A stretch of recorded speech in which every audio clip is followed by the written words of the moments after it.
If you want, Bubba. Yeah, Taro, Hey it's not, guys, it's not, we are just going live now to talk about the Obesity Code by Jason Fung. Got it behind my head. Um, so, how are you doing, Bubba? I'm doing good. Can you still see me? Not now. I can't. You just disappeared. Oh, I wonder what the heck happened here. I don't know. I've got a cord that's dragging on my leg, though. I need to move it out of the way. So, hi, Carrie. Hi, Brenda. Hi, Nicole. So, who wants to come in with us? You don't have to have read the book. Well. Oh, there we go. This is another version of you, so you have to. You're black again.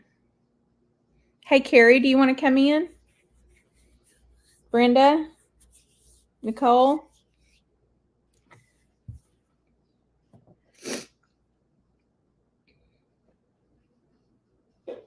Bubba, where'd you go? So, what's everybody been doing this weekend? I'm by myself. That's okay. So, what's everybody been up to this weekend? I have listened to on Audible the first 2 chapters of this book like 3 times. And somehow I still feel like a little kid that forgot to read the book for the book report.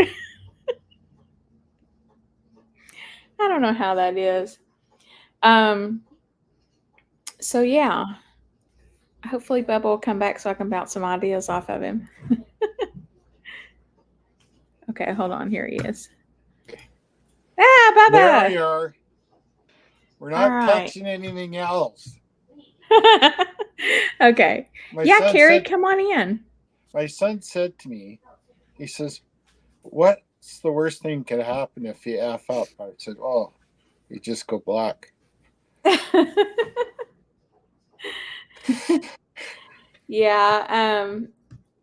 Oh, B-Dog made beef bone broth and tallow today. Yummy. He's back. Ellie's on her way also. Good. So this is my first time doing this, guys. Like actually hosting a live that I prepared for and didn't just go live for at the last minute. So it was a little bit stressful, and I was like trying to make sure I was ready, like had read the book and also prepared for the live and also fixed my hair. And yeah, you can tell that didn't happen. I just put it up because I was like, whatever. So then Nicole texted me and said, are you okay? And I'm like, what do you mean am I okay? What's going on? And with the time change, I thought, did people get it mixed up? Is nobody going to be there?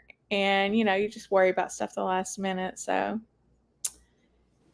all right. Brenda already has her jammies on. You quilted this weekend, huh? Well, that sounds like fun.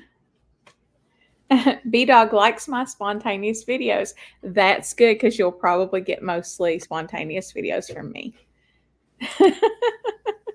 Nicole says she's sorry. I was feeling really great about it until Nicole texted me and said, are you okay? And I was like, have I forgot something? Like, I posted the reminder yesterday and I posted the link today. I'm like, I told the time. Did I forget to put Eastern Standard Time on it? I don't know. So the link, I actually tagged you in the link, but I can post it here as well. So let me just do that real quick because that'll really be the easiest thing. And that's what I had intended to do initially. Let's see here. Oh, wait, this is okay. So let me just post it here because that's really just the easiest thing. And then if you guys want to stream to your channels as well, you are totally welcome to. B-Dog, I was an ICU nurse for 25 years. Awesome. I love it. I've been a nurse for 23 years at this point, mostly ICU.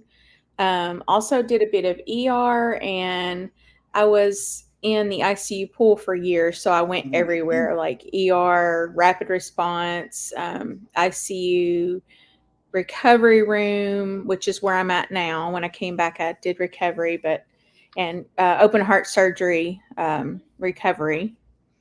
So, hey, Carrie, how are you? Can you hear us, Carrie? Oh, I'm getting this. I'm getting it.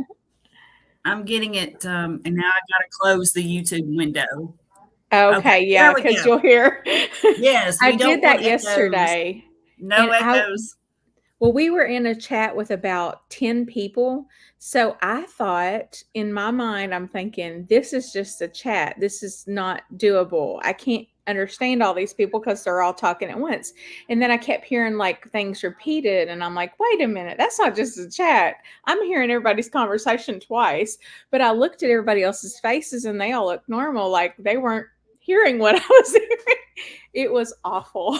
I had that happen to me too when I first got on there, and I was like, "Oh, I got to close out YouTube." Oops. Oh, and here's Ellie. Hi, Ellie. Oh, Ellie, your background always looks so inviting. Oh, really? Yes. Oh, okay, that's good. It just looks like nice. I want to be there. It's so peaceful looking. Thank you. I appreciate that.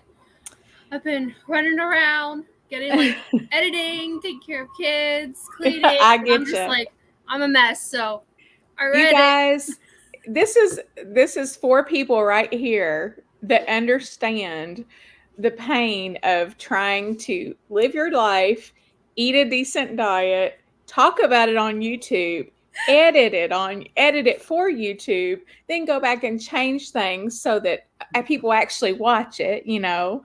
Right. I mean, y'all, it can be painful. It's a challenge. People in my normal life, they don't understand.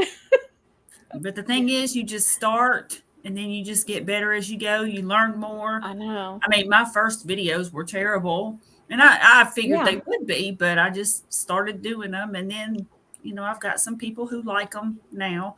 Yeah. And I have to say that I enjoy doing lives the best. I just really enjoy interacting with people and getting to know them and, you know, supporting them that way. Yes, exactly. Hold on one second. Yeah, that's my favorite thing to do. Let's see, is just to get to know people and talk to people, you know, in real time. And it's just so much better than, you know, just talking to myself, talking to the camera, and then waiting for people's responses and then replying. And by that point, you've kind of forgotten what you were even saying to begin with. No, I had this little line that I use a lot when I'm doing a video, you know, just filming one, and I'm thanking everybody for being here. And then I say, well, at least I hope you're here. Otherwise, I'm talking to myself.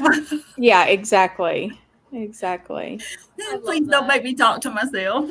I can talk to myself, and I do regularly. Yep.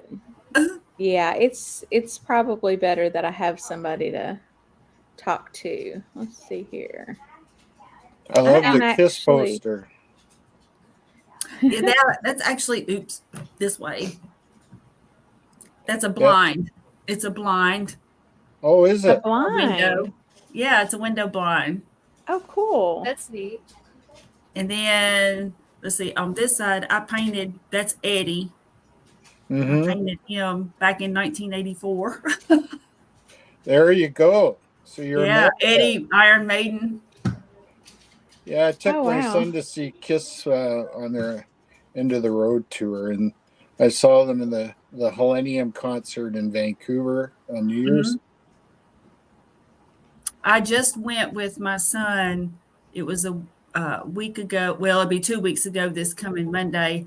His company has box seats at Bridgestone Arena in Nashville. And so he took me with him. They gave him 2 tickets to use in the box seats. And it was an amazing experience. And I was thankful I got to go because I had the illness the week before. and was afraid I wouldn't get to. But while I was very sick for 4 days, when I started getting better, I mean, I just started getting better quickly, and now I don't have any symptoms at all. Nothing, no lingering cough or anything like that. That's great. So you love your hair metal. Yeah, I'm a metal girl.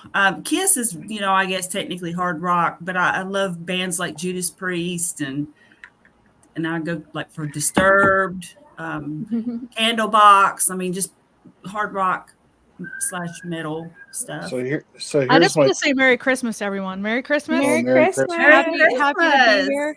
Is that I need to go get a Santa hat. Yep. So, Carrie, I'm always telling my boys, because my boys are musicians. I have 4 boys, and 3 of them are musicians, and they love rock and they love metal, especially. My oldest loves symphonic metal, which I didn't even know that was a thing. That's my favorite. But yeah, he loves that. And so they play a lot of hard rock. And I told him, I said, rock is pretty much a thing of the past, unfortunately, especially heavy metal and hard rock here in the United States. Now, in other countries, it's different. But I told him, I said, if you guys would just make you a band and start doing some hard rock, you would have fans like that, because I think people want that again. They just, we're all still listening to stuff from, the 80s and 90s and 70s, and I think we need to bring some hard rock back, or just rock, period. Do they ever listen to folk metal? It's like traditional, like sometimes it's incorporated with bluegrass in the United States, but then in other countries, it's metal is incorporated with whatever their cultural style is. So like there's a Mongolian band called the HU, that plays heavy metal, but they incorporate guitars plus their own native instruments into the music. And they did a version of Metallica's Sad But True that is just amazing. I'm going to have to ask him about it. I wrote it down. So okay, yeah, it's I'll the HU is that particular band, but there are lots of groups out there, and you can find them on YouTube, and it's just fascinating to watch. But anyway, awesome. I know we're here about Dr. Fung. Yes, Dr. Fung. Okay, so did everybody read the book besides Nicole? I know she didn't read the book. Why you gotta single me out like that? It's okay. If you did not read the book, I've got it on my Kindle. So I have it on Kindle, and I also listened to the first 2 chapters 3 times. So, but I'm still that person that it's going to take a little bit of prompting for me to be like, oh yeah, I remember that part, because unfortunately I did not take as many notes as I would have liked to. And yeah, I'm just that person. So,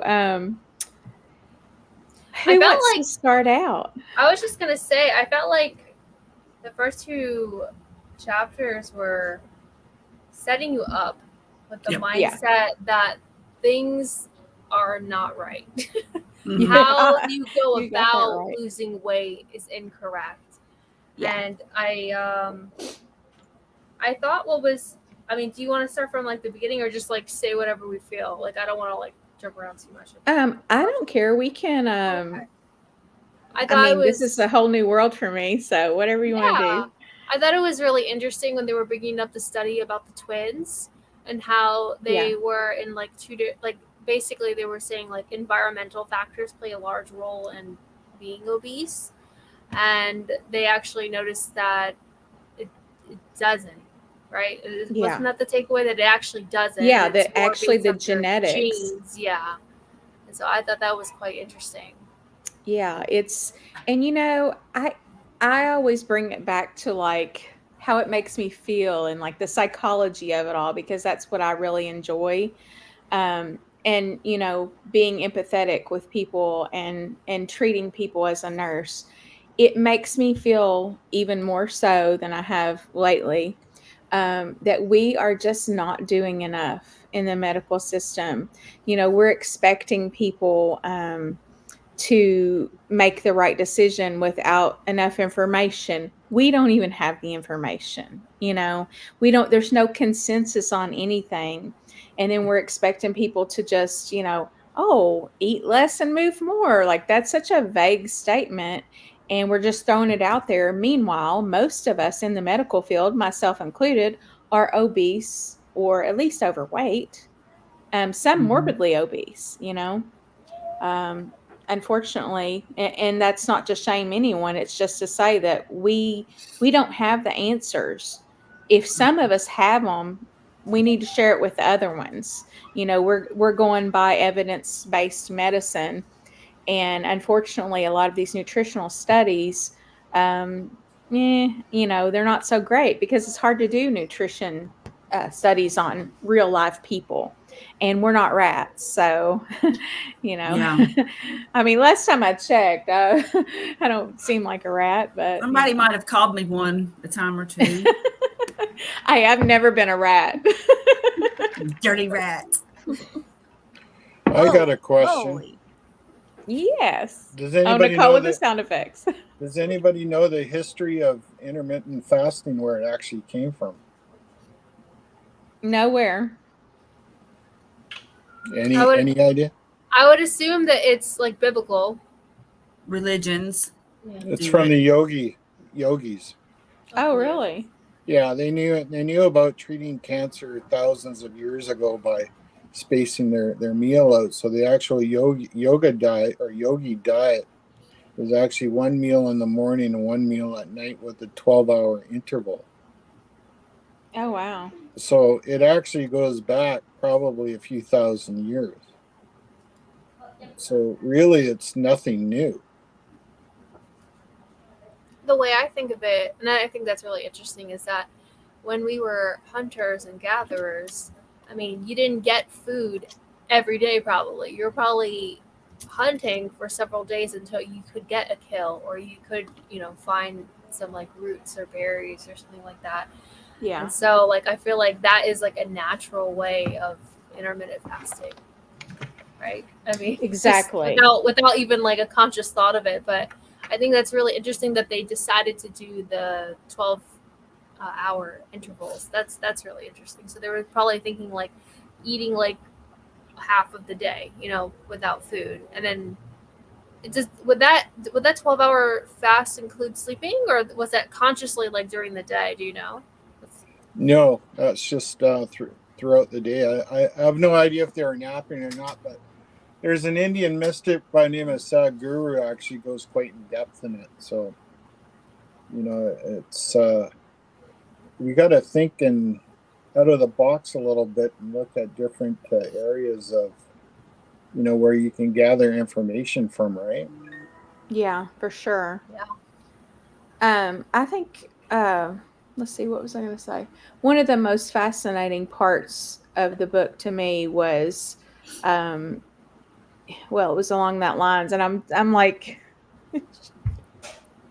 hold on, I've drawn a blank now. Keep talking, because I'll come back to you. It'll come back to me. It's like gone. Just flip to here. Let me just flip to the book. I came prepared. I did not take notes because. Okay.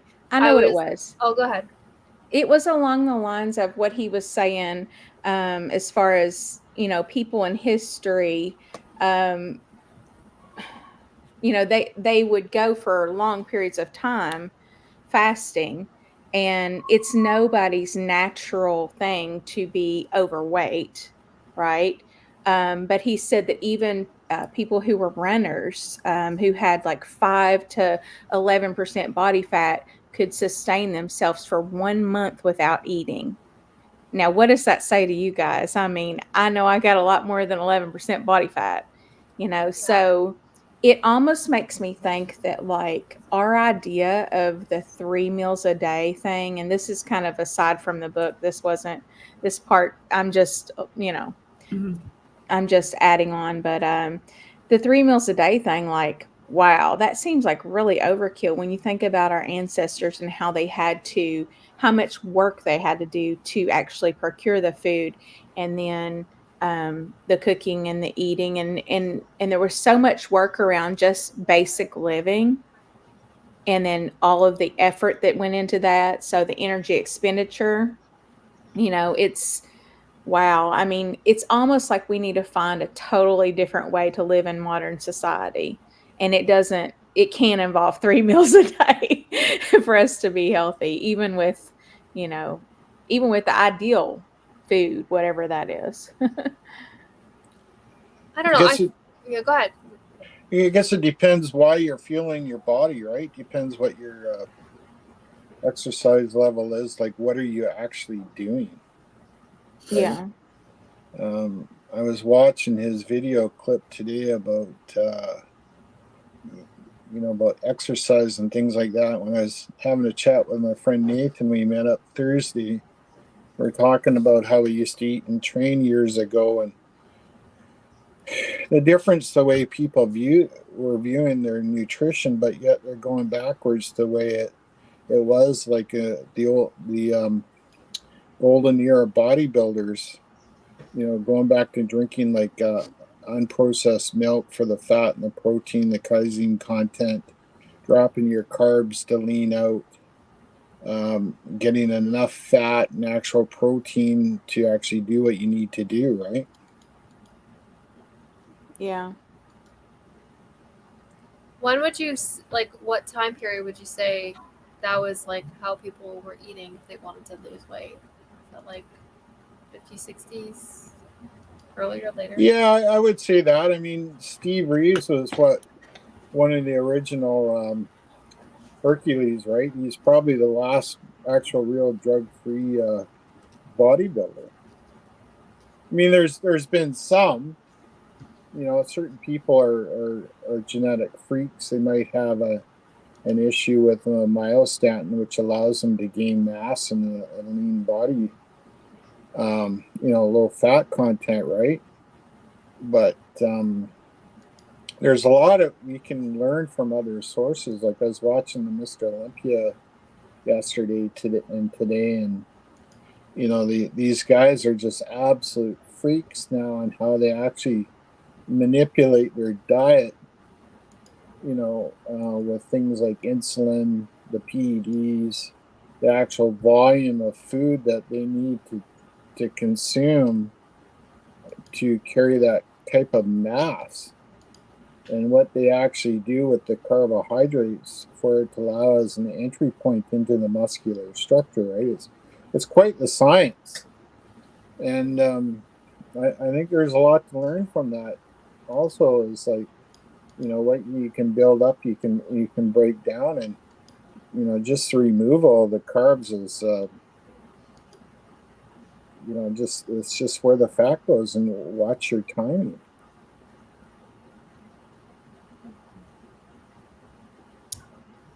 Okay, so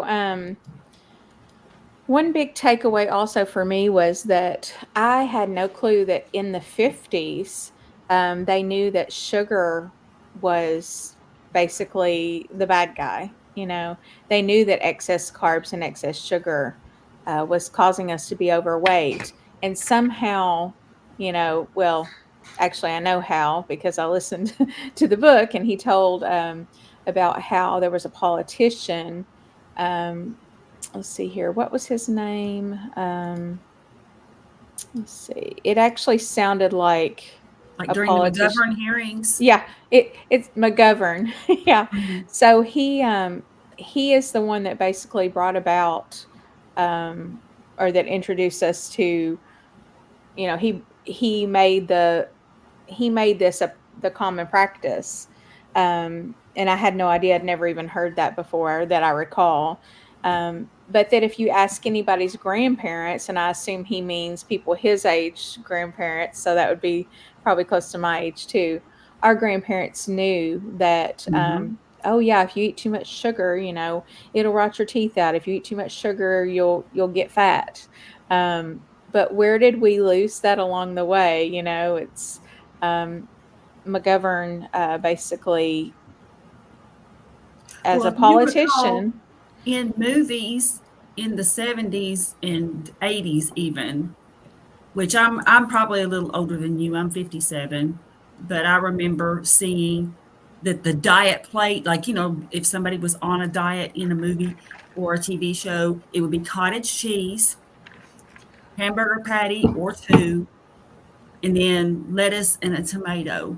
And that would be like the diet plate. And a lot of restaurants served that. So that was just your diet. That was the diet plate back then.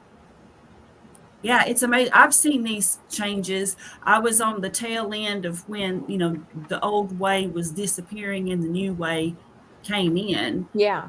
Like, for example, when I had gestational diabetes, they did not give the advice that they give today.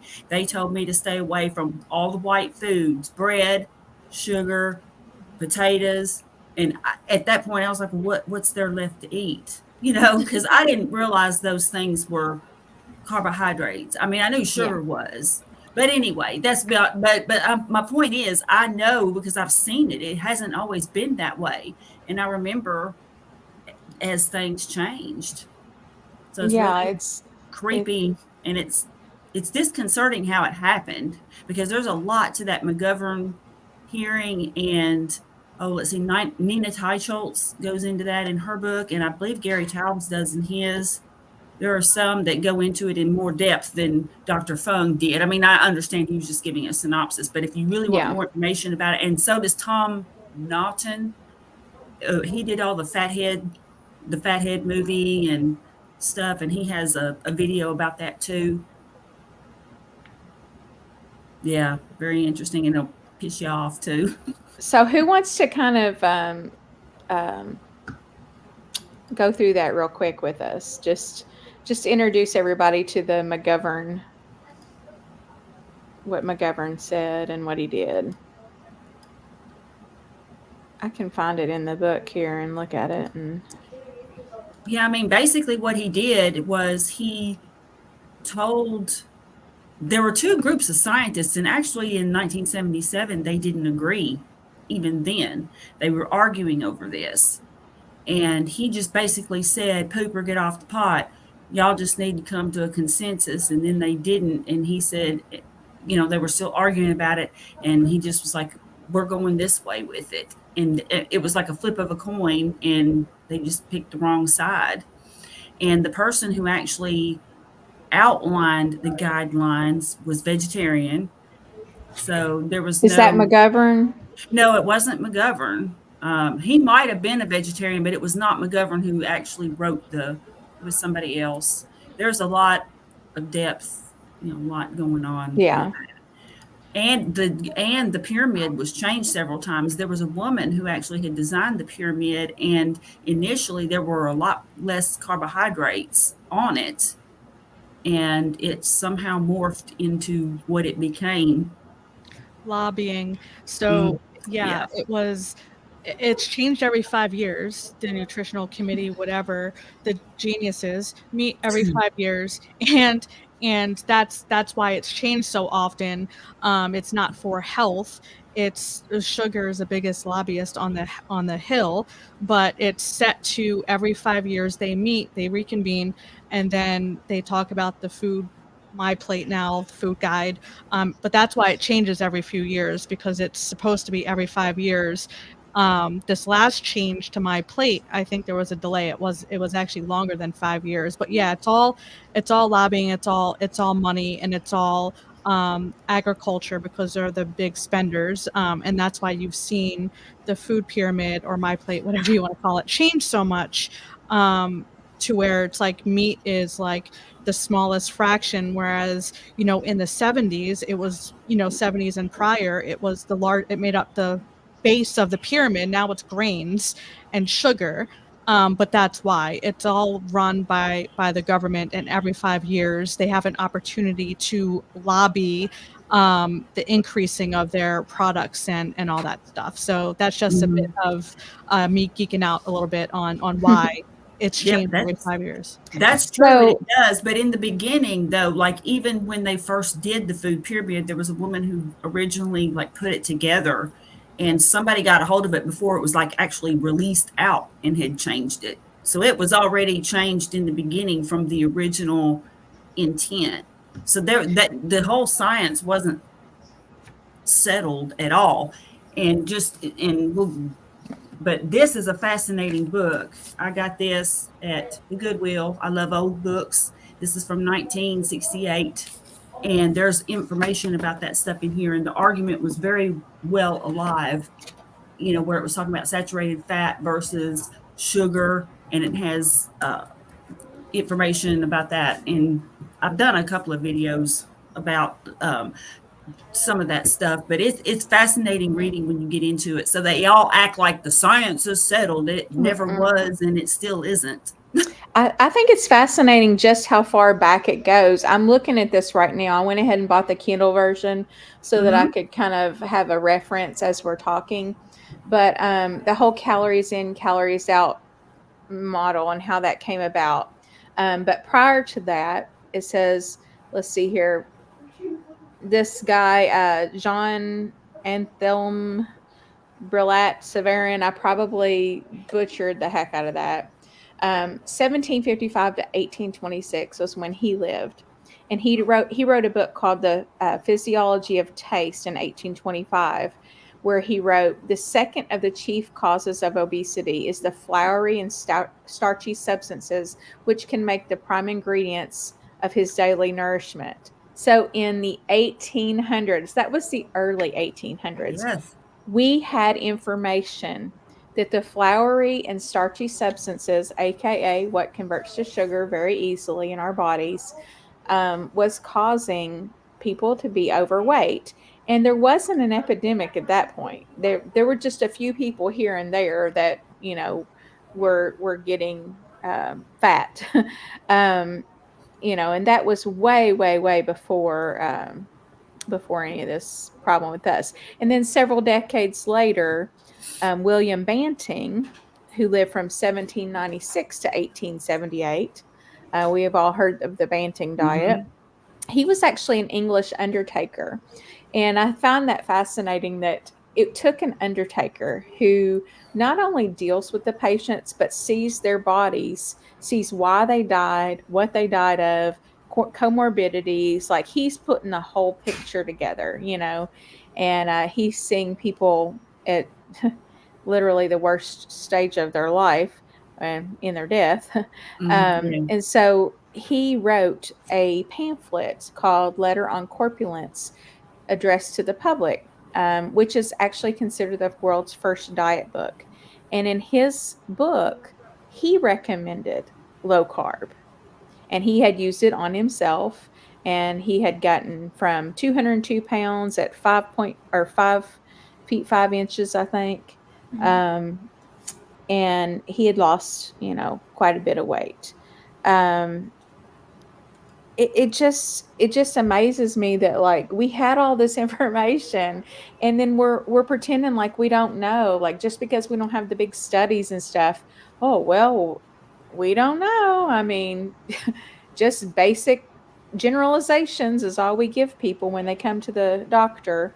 It just infuriates me. It makes me so it just enrages me if I think about it enough, how I have to participate in a system where if I told people knowledge that's been around since the 1800s at least, that if they eat less carbs, they'll probably be able to lose weight, that will be something that might risk my job. It could very well, because they could say that's not evidence-based. Yeah, and what they're telling isn't evidence-based either, but they're not telling anything. That's the problem. Is most of the time, in the medical field, I don't see anybody talking about diet. They might say eat less, move more, or eat less calories, or eat more fruits and vegetables, or whatnot. But if you come in for, like, say something as simple as GERD, I had just unrelenting GERD. I had a big lump in my throat. I was miserable. I went into the doctor and I begged. I looked at this doctor and I'm like, look, I'm not crazy. I am because they make you feel crazy, first of all. Yeah.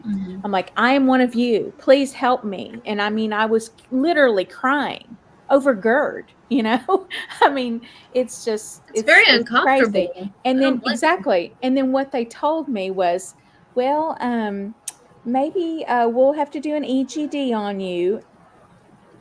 take these pills. I'm like, why do people not get it? Why do we not get it? Why are we so okay with just being like, oh, let's just treat the symptoms, let's just get rid of those symptoms and then you'll be okay. It's such a disconnect from reality. They're not even treating the symptoms, though. So you mentioned GERD. GERD is huge in the aging population, among other things. And I've heard people say decrease your protein consumption because of kidney failure and all these other things. So it's just bad information. And you mentioned William Banting. He's one of the early 1800s people that a couple people recommended I cover for the pioneers of a meat-based diet. And this goes back to even the 1700s. I've seen in covering a lot of these people, and it's from a soldier perspective. A lot of what I found, like Salisbury steak, is a popular one, but it's not the Salisbury steak we have today with the gravy and the mashed potatoes and all that. It's literally just meat, like mutton. But they prescribed. Well, I say prescribed loosely, but they gave soldiers meat for their digestive issues. They had like explosive diarrhea and all sorts of issues during war, Civil War and those things. And they gave them meat to solve those issues. So, I mean, this is a very loaded conversation when you're talking diet, because it started out as health in the beginning because we didn't have these issues that we have today. But then it turned in the 1800s as well to heavily based and heavily rooted in religion. And that is who are controlling our guidelines. So doctors, because I've seen this in my clients, and I have a client who's a medical something assistant or something, and their doctors, literally, if someone comes in and says, I have XYZ symptom or I have XYZ issues, they have printouts for every single federally recommended way of eating, the diabetic diet, the whatever, and they just give them a piece of paper and say, follow this. So I have a client who has all sorts of issues, and she was given 3 different recommendations from doctors based on each specialist she saw on her systems. And she called me freaking out because she didn't know what to do. She has SIBO, and then she has other things. So it's a dumpster fire of a thing, but it's turned into religion. So this is a very loaded topic that is very, very, very rooted in many, many things that's not health.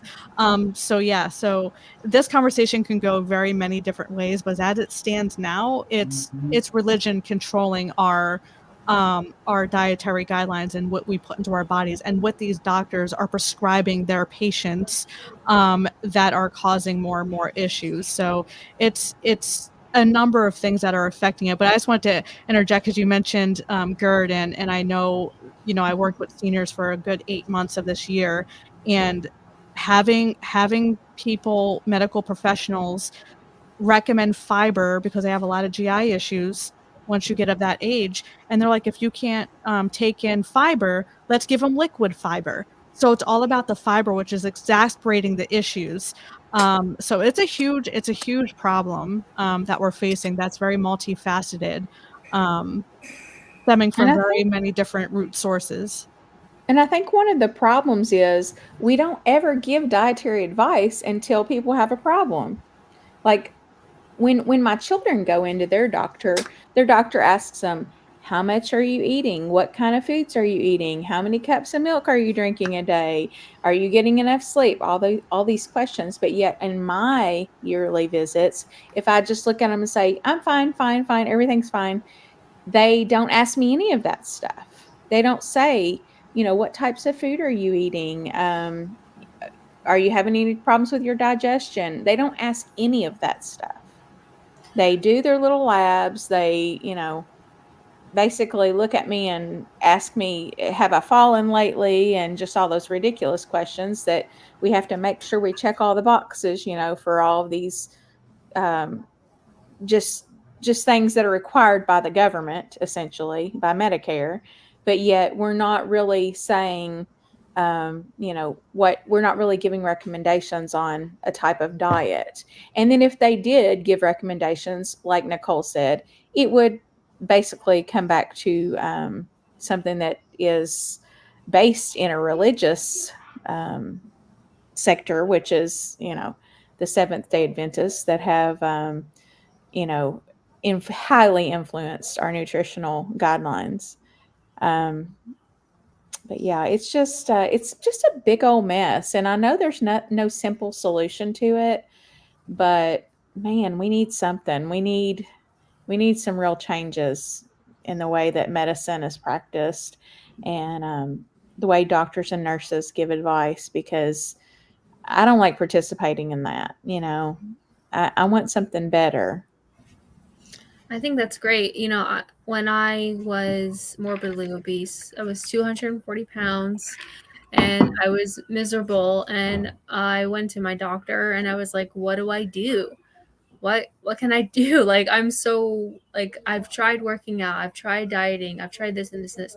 And the guy just looked at me with his eyes like glossed over, basically. He pulled out his phone. He got my Fitness Pal and he showed me his logs. He goes, okay, every day before I eat something, I put in the calories and I type it in. See, here's what I eat. And it's like, see, I ate salad.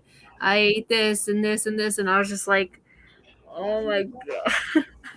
I tried doing my Fitness Pal, but it wasn't until I eventually found, keto and then later carnivore that really helped, because I think for me personally, the issue was more in emotional eating. And because I was just so depressed and sick, I just relied on food. And I've never gone to the doctor and they've ever asked me like what I'm eating.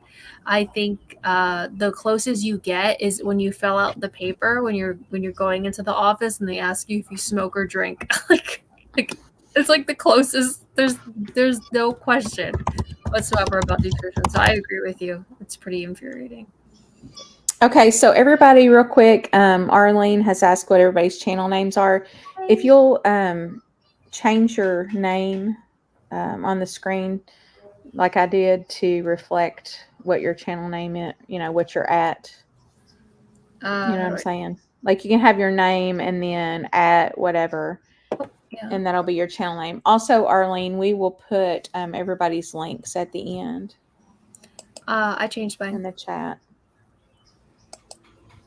How do you do that? I'm sorry, I must be really Okay. deep today. Click on Carrie, your photo. tell me what yours is, Carrie, and I'll change it for you. Okay. It's at what? My meat o morphosis, all one word. MEATOMORPHOSIS. Okay. Is that right? I don't see it on the screen. Am I supposed to have seen it?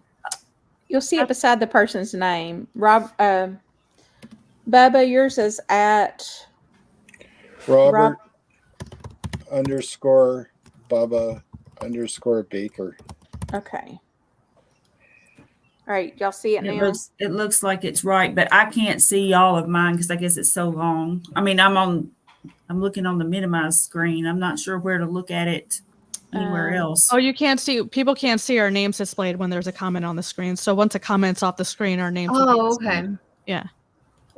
Okay, so let's see here. Nicole coming in with those facts. Just throw it down. So there we go. Yeah, look at that. Yes. Now you can see everybody's stuff here. Carrie, you and I, we have such long names. Who wins? Oh, Bubba, yours is long too. Yeah, it's really long. No, I don't. Because I was counting mine the other day and I was like, with the @ symbol, that's 20 characters. Like, why did I pick such a long name? Okay, I know, and one day I was trying to give mine and I said, look, it's worth the effort, okay? Okay, I did want us to answer this question from Dale Bridge. Oh, yeah. Is being overweight always bad? I don't think it's normal for us to be overweight. I think the word overweight is used pretty frequently to describe being obese and morbidly obese also, because it's like more polite. So I don't know necessarily, like if you really think overweight, what is that, like 10, 15 pounds over the recommended like BMI, right? Like that's kind of like what overweight means. Right? Am I thinking right? Yeah. So, I want to geek out a little And bit. then it goes along with this too. I went ahead and posted the second comment because it all goes together. Like if we could just answer based on both of those. Yeah, they touch on that in the book actually, but Nicole, do it. Riff, do it. No, it's going to be short. Trust me. But no, the BMI. Okay, first off, the BMI is not a good scale to go off of. It's not. That's terrible.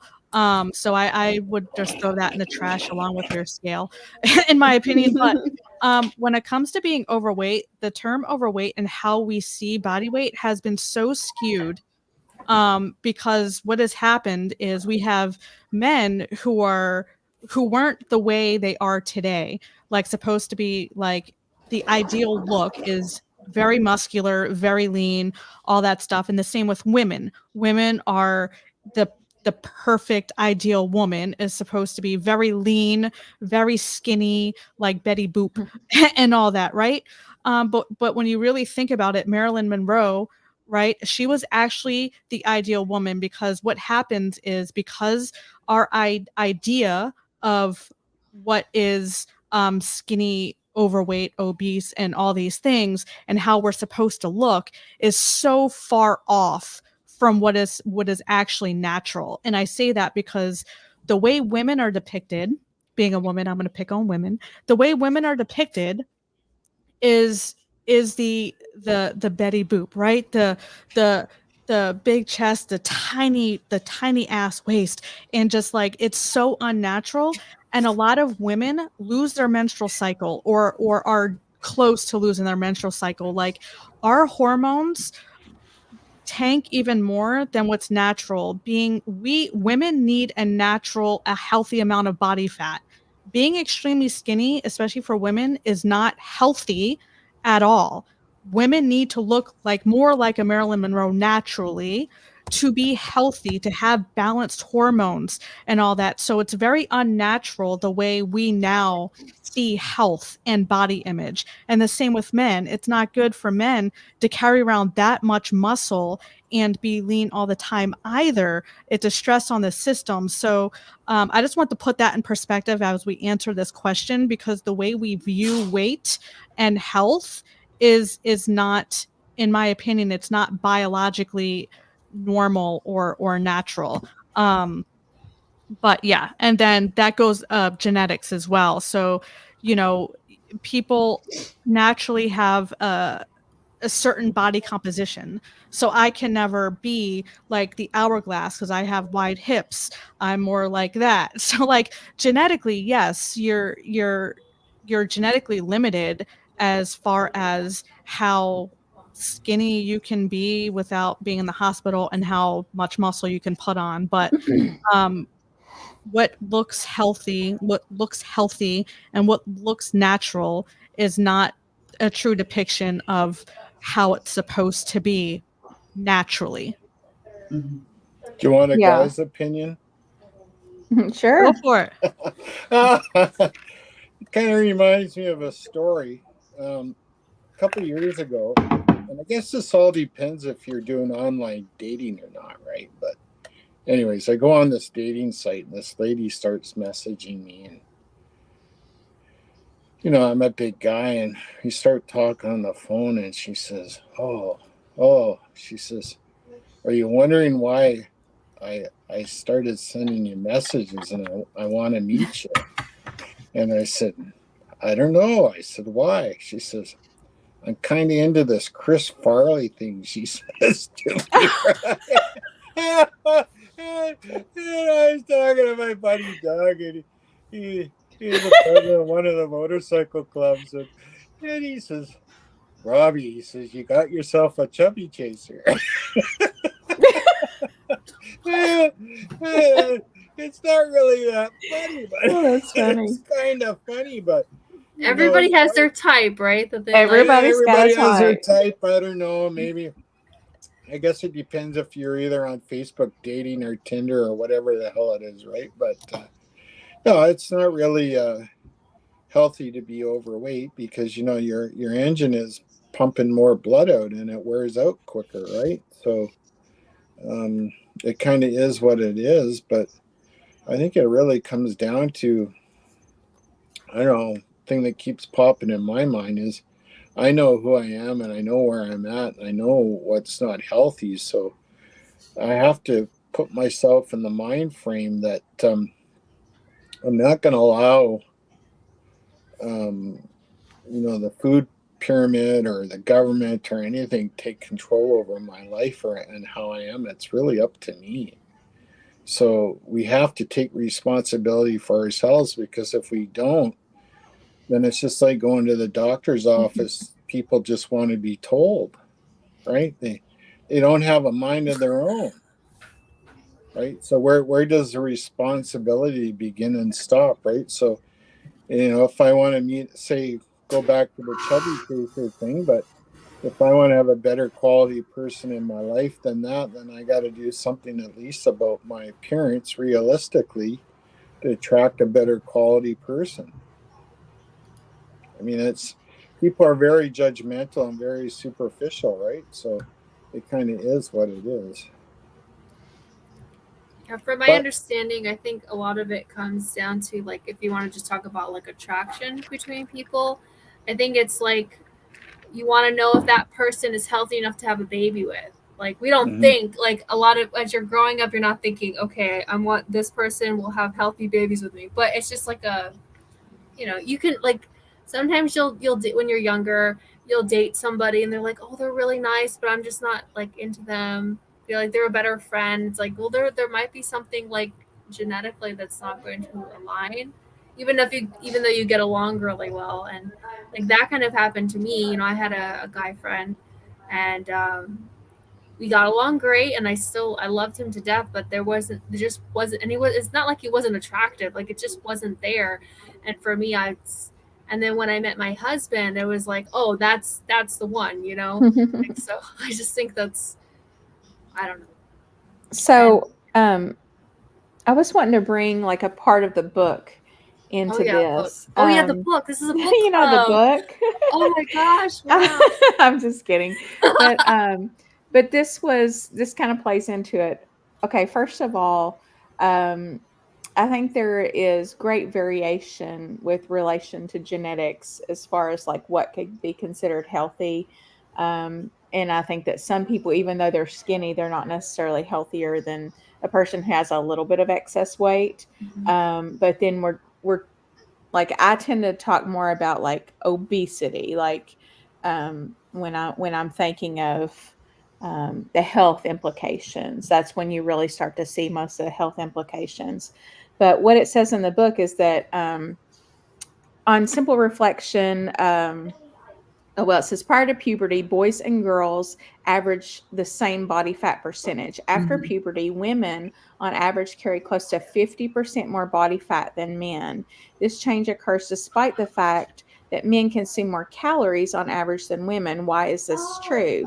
What is the ultimate cause? It has nothing to do with personal choices. It's not a character defect, which in our society we tend to look at people in more of a moralistic standard, like, oh, they're just lazy, they're sinners, they're gluttons, they're greedy, but after, let's see here, women are not more gluttonous or lazier than men. The hormonal cocktail that differentiates men and women must make it more likely that women will accumulate excess calories as fat as opposed to burning them off. And this goes all into the being able to sustain life inside your body, bearing a child and whatnot.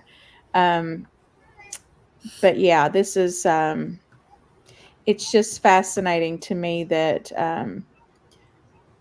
that we look at it in such a moralistic way, and especially those in society who are able to remain skinny, when sometimes people are too skinny and they need to gain weight and they're not able to gain weight. But we don't look at them and say, oh, you have a moral failing, I just think that's that needs to change, I kind of like not having any morals. That's got an advantage sometimes, I tell you. At least I got a laugh there. So, anybody else? You don't have any questions in the chat? Did anybody else? Carrie, did you want to add to that any? I think you all covered that pretty well. Just the fact that he's already starting to preface his like premise is by saying that the hormones, there are different hormones and different processes in each between male and female, and so hormones cause things to happen. So he's like getting ready to move on into more detail about that.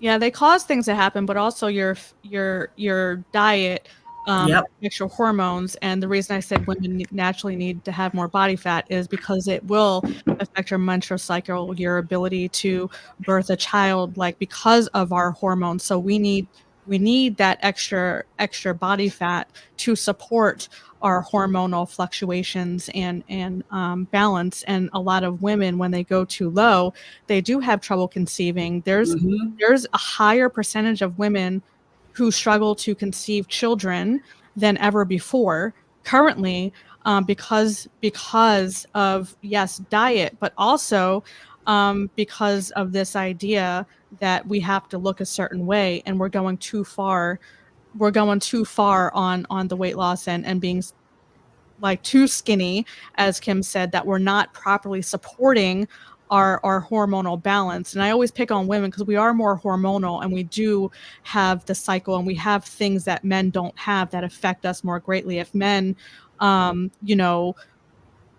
lose too much weight, they're not going to have anything affected as much as women. Like, we will lose our menstrual cycle, we won't be able to conceive children. Like, we just have more going on that isn't talked about, and that most women just aren't educated on.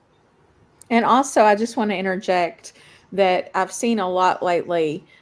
Even some of the more prominent doctors online will talk about, how, oh, well, you're all human beings. You should all eat the same type of food. And while that's true, women and men hormonally are a lot different. And we don't, if I ate exactly the same thing as my husband, we'll end up with two different results. It's not that cut and dry for women, unfortunately. And I think that we need in the low carb community, we need to realize that a little bit more. I don't know what the answer is. I'm doing my little tests on myself right now, my little N of ones, to see what works best for me personally. But I think as women, we almost need to have our own little community where we kind of trade information about, what have you found as far as, this type of food or higher fat, lower fat, a little bit of higher carb, lower carb, whatever. I think for me, I'll always be low carb. Like, I will never in my lifetime be a big sugar eater. But I don't know for a fact that carnivore is where it's at as far as like long term for me. It's given me a good jump start. It's been a great elimination diet. It has actually helped me eliminate things down to such a small degree that I could find that dairy, of all things, was a huge problem for me. But it's we probably need to start. Y'all help me brainstorm, ladies. We need to start our and own Russ, little low carb. Bubba. You can come along, Bubba. I mean, you can watch, but like, I think we need to all have a place where we trade. trade information and so we're not having to go from one site to the, or, one page to the next. We all need to come together and have like a women's like symposium where we share what our little N of ones have revealed and we can trade it about and whatnot. Yeah, that would be great. That's kind of like, and just like the starting of it. So that's why I started Lioness Lifestyle Live, the live stream with Lindsay Alexis and Meeting Wellness, because we felt like there wasn't a space for women on YouTube specifically who are meat-based eaters. We talked to low carb all the way up to carnivore and everyone in between. And we just want to get their story and focus on what they're passionate about. And I think it would be great if we could take like, that's great, put that to the side. But then also, like you said, maybe we could start like a little Facebook group or something like that. So or whatever it is, like, so that we can all say, like, for me, for instance, like I'm doing carnivore. It's been almost 6 months, and I'm noticing when I eat eggs, like my rosacea flares up, and like that would be some, like, that's a carnivore food that should be fine. But for me, I'm noticing if I eat like eggs every day, my skin gets worse. If I have it every couple of times a week, it's not as bad. If I leave it out completely, it gets much better. So it depends on my budget. Like if I have to eat eggs, I'm gonna have to eat the eggs and let the skin, you know what I mean? So that could be really fun. Yeah, and men and listen, everyone's different is what I was trying to say.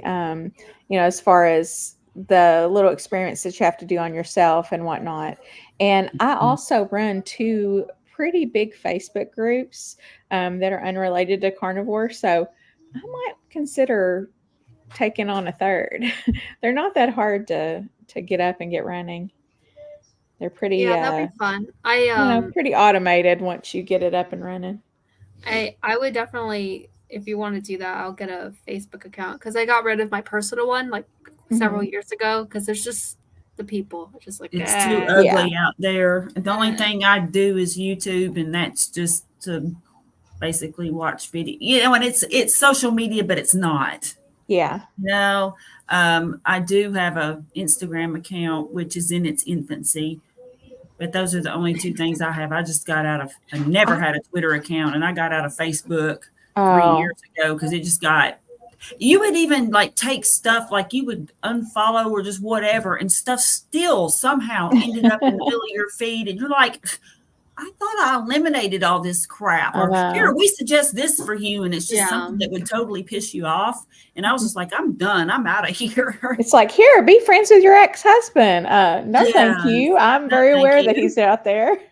Right. I mean, it's just, it wasn't worth it, And I didn't have any Facebook withdrawal symptoms either. I hear a lot of people talk about, I can't stay off. I want to know what's going on. I was like, too much stupidity and drama out there. I don't want to know. I don't like it because it hinders you from like actually talking to your friends and family, because they'll be like, well, I posted on Facebook. It's like, well, why don't you just call me? Yeah. And I don't even do like Instagram that much. I have an account, but I literally, the only reason I ever go over to Instagram is to see if Bubba has sent me any messages. Oh, that makes sense, because I had messaged you. I was like, I got the book. So I don't even go over there at all. Yeah, like, I'm sorry. I'm pretty much strictly YouTube or like Facebook Messenger I'll use just because it's easy. Okay. But yeah, I almost never go over there. And I don't get notifications. I have yet to be able to figure out how to get the Instagram notifications to show up. I've tried to set it, and I don't know. It's just, I have to actually go into the app to see that somebody's messaged me. So maybe we should start a Chubby Chaser Facebook meetup. Whoa! Yeah, there we go. I don't know. Nicole, you got any sound effects for that? Oh, that's funny. Holy moly. We're gonna say let's get Robert Bubba Baker hitched with somebody. Facebook. Let's start with the chat. Anyone in the chat? Any single ladies? Any single ladies? The single ladies. The single ladies. Yeah. But you know, I think I might even be older than Carrie. I'm not sure. I'm 57 too. Carrie, go. March 1. Oh, September 22nd. You Carrie's baby. got you. Oh, She does. You're just a little baby. Yeah. I know, I'm the baby. She's the baby. Yeah, I guess if we started a chubby Not chaser, the baby. What was that in? Not the mama. Not the Not the mama. Yeah, mama. not the that was mama. That was in Land Before dinosaurs. Time or That's Dinosaurs. dinosaurs. Yeah. Yeah. dinosaurs. Yeah. The baby would say, "Not the mama." That's Not what the it was. mama. Not the mama. Not I the used to have mama. this little thing that said, "Not the mama." I'm Yeah. the baby, not the mama. That's great. do you want me to tell you any more funny stories? Do they have to do with all the Sure. single ladies? Yeah. You know, I don't. Yeah. Go ahead. here's a funny one. When I first went out on my own a few years ago, I went on this date. And so I'm on this date. What do you think God, don't Wait. curse it. this? Sorry, Bubba. I was asked. All right, Daddy Butter. I Daddy couldn't Butter. Oh, Daddy yeah. Butter. Carrie has something planned for you. I'm not going to give it away, but it's pretty badass. Did you see it? I did. Okay. Sorry, You ready Bubba. for the story? You may commence. My bad. Yes, go ahead. What was the first question I was asked on the first date as soon as I was on my own? Do you have What's health your sign? insurance? I was asked if it still worked. Honest to God. What? Yeah. Oh, yeah. Yeah. Oh my yeah, God. It's Well, get yeah, the man, I'll rating. take all We're that going to have to Viagra. change the rating on this, Bubba. And This is a and book club. I was kind of speechless, and I said, "Oh, It's a valid question. yeah." I said, "Well, if it doesn't, I'll just blow on my thumb and pop it out." I mean, I didn't know what else to say. I don't have a sound effect for that. You need to think of one quick. Think of one quick. Okay. Yes. All right, we got it. G. We got it. G again. We got the rating Okay. down. We got it back to G. Good. I'm here. Ellie- I'm here Ellie's for the like humor sweating over content. there. Whew. Jonathan much- is only here for the education, so he's As probably always. left the building at this point. He's chasing Marilyn Monroe. He's trying to get a buff. All right. So, anybody want to add anything else about the book that has sparked any kind of something or another in them? I thought it was interesting how he brought up like the sins of gluttony and sloth, because Mhm. like immediately it just reminded me of like how I used to live. I was like, that was me. It's just, I don't know. I didn't have anything else. You mean like being judgmental of other people? No, just having Or just being that way. committing the sins of Oh, being. But do you see how that ties in with the Seventh Dayers? Yeah. Because that would be their reasoning that this Mhm. doesn't work for you, is because you ate too much, you were Yeah. gluttonous, you were lazy, you were a sloth. You know, I could see how that would tie in very easily, where it would be your own fault if this doesn't work for you. and the fact that he said that we both feel sorry for people who are obese, and at the same Mhm. time we hate them, Mhm. like as a society. It's like how can those two things exist together? You know, it's Well, we've been it's taught that. disturbing. We've been taught that it's their Mhm. fault, and it's not. And you know what? I've actually pretty much always known it wasn't, because like even as Yeah, an adult same. and stuff, like I had the crappiest diet you could imagine. I mean, Mhm.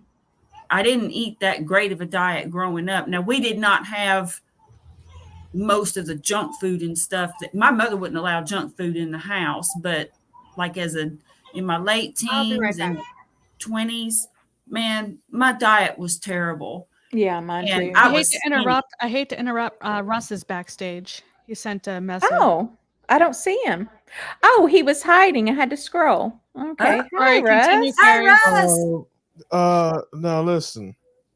I am way too big to hide. So that is not where am I going to You hide? were down. You were hiding underneath my bar at the bottom that says mute, stop cam settings, all that stuff. No. He was hiding behind the bar. Russ. No, I was just Hiding behind the bar. enjoying everything, listening to everybody. I love the family. Anytime we get a chance to hang out with the family. And no, I just figured, hey, listen, that you leave the door open, there's no telling what kind of stray might just wander in. That's right.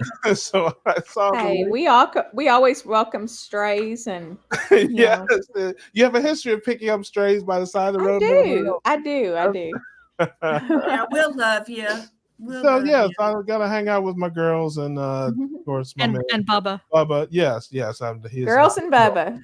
Please don't show us your sounds like a credentials, bad Bubba. We don't need to. We don't need to see the credentials, brother. We know you are not a girl.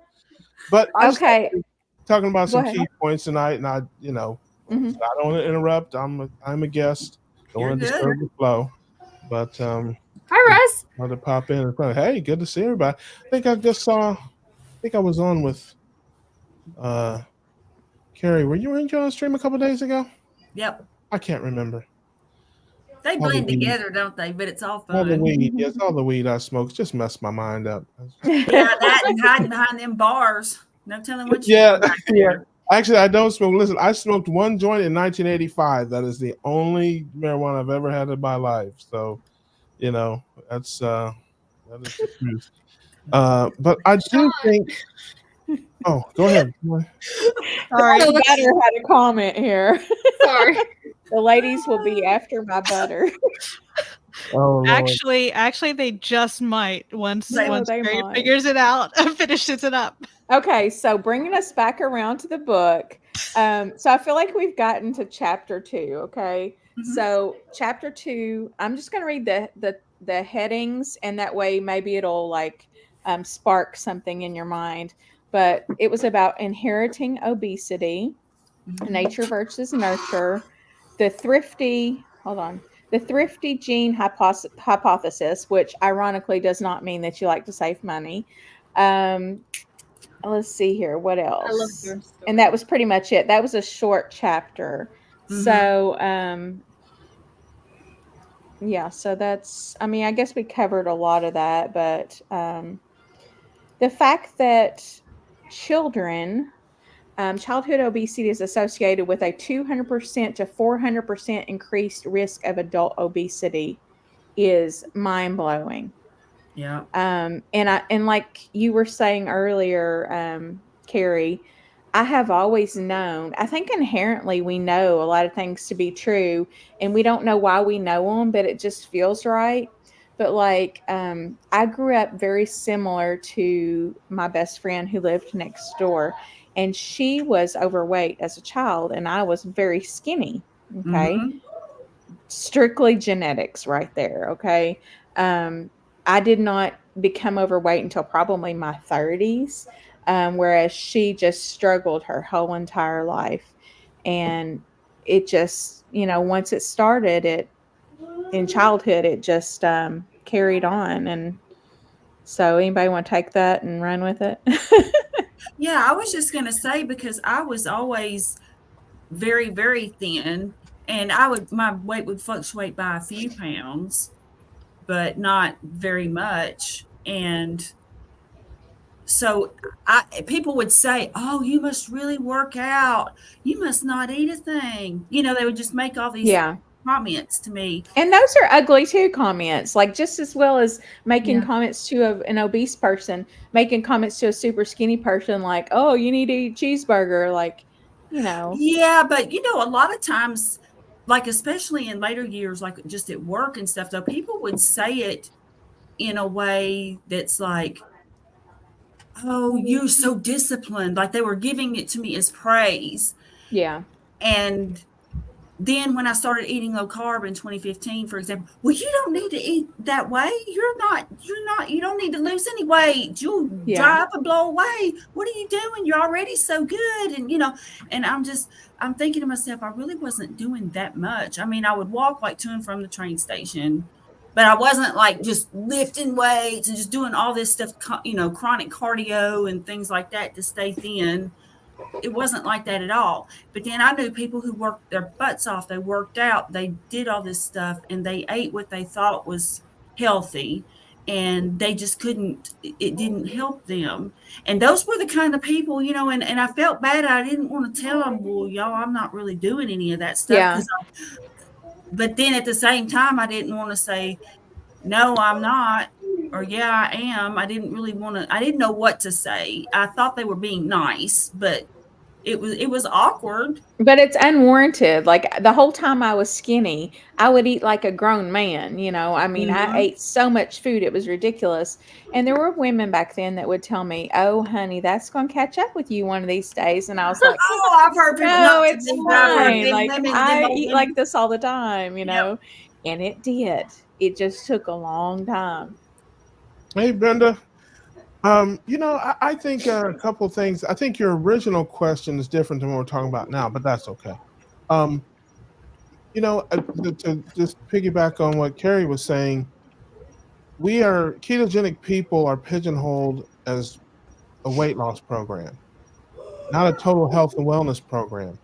When you talk about keto or keto anything, the first thing people says, oh, I don't need to lose any weight, or I tried that, I didn't lose any. I mean, people have no idea about all the things that we know about ketogenic life, whether it's infertility, dementia, skin, disorders. I mean, just we could go on and on and on about the total health and wellness that ketogenic living brings to us. So I understand completely when you tell somebody, hey, I'm going, keto on whatever level that may be, because to me, we're all keto. I've talked about this a million times. I hate all the labels, the dirty this and dirty that and all that. I'm about carb numbers. If you are prioritizing your proteins and fats and you're minimizing and managing your carbs, you're keto. If your carb number is 0, your carb number is 10, your carb number is 30, we're all the same family here. I mean, to me, there's so little difference between my plate at 10 and somebody's plate at 0. It's not even worth talking about. It's like I have salsa in my ground beef and you don't have it in yours. Who cares? I mean, to me, that's my opinion. I'm not, no disrespect to anybody. I understand there are people who are very strict in that. God bless. I have no axe to grind with anybody. I don't want any internet beef. No pun intended. Internet beef. That sounds good. Yeah, right. Oh wait, no, sorry. Yeah, you know what? It's sour. Yeah, I think we definitely shouldn't fight amongst ourselves in the ketogenic carnivore, ketovore community. If your number is 0, God bless you. Thank gosh you found the truth. You found it. You're in it. If your number is 500, God bless you. Come on in. Let's get that number down. Let's help you with that. That's my philosophy, and that's my brand of keto evangelism. Yeah. So so that's just me. But preach it, Pastor. Preach it. In common. Tell us about the ketogenic life. Listen, I can preach now. If you haven't been on my channel, I have. And that's why we love you, Russ. You're so open-minded. Not everybody loves me. Okay, let's get that. I do. Well, thank you, all. I appreciate it. I love you back. But there are a lot of people who I get a lot of criticism on my channel. Me too. I get a lot of criticism because I'm not very strict and I'm unapologetically me. This is life. This is my life. I'm sharing my life with people. So my life sometimes includes White Castles. Okay, White Castle. Wait, what do you mean by White Castles? Like an actual castle? That's what? Oh my God, Nicole! I've never had a White Castle in Bougie, Virginia. They're square burgers like crystals. Castle. Oh, I've never been to a castle either, so I wasn't sure what you were talking about. And so I get grief because I'm more not as strict as other people.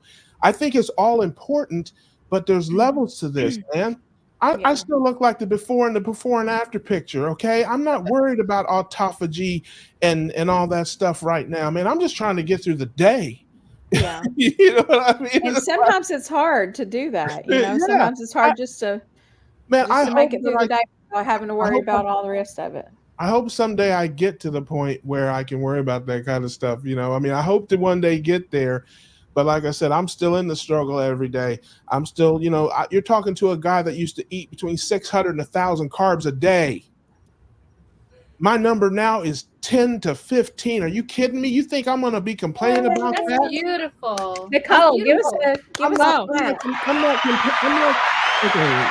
Well, thank you. But I've talked about this before. You guys all know me, but I'm not comparing myself to where I want to be. I'm comparing to myself to from where I've been. Yeah. And so, you're not going to get me riled up about, oh, you're still eating black pepper and you're still eating this and that. Are you kidding me, man? I'm just like, dude, I did the math on this. I eat less carbs in a year now than I ate in any given 2 weeks in my former life. Wow. Beautiful. But think about this. I eat 100 carbs a week. And, on average, that's 52 weeks a year. That's 5,200, carbs. Add another 1,000 for holidays and, whatever, just throughout the year. And we have to remember that the dose determines the poison. And you're talking about 6,000 carbs a year in my new life versus, what I used to eat 500 to 600 carbs a day in my old life. I used to drink 300 carbs a day in my old life. So it's like, man, are you kidding me? Yeah, I'm not going to come.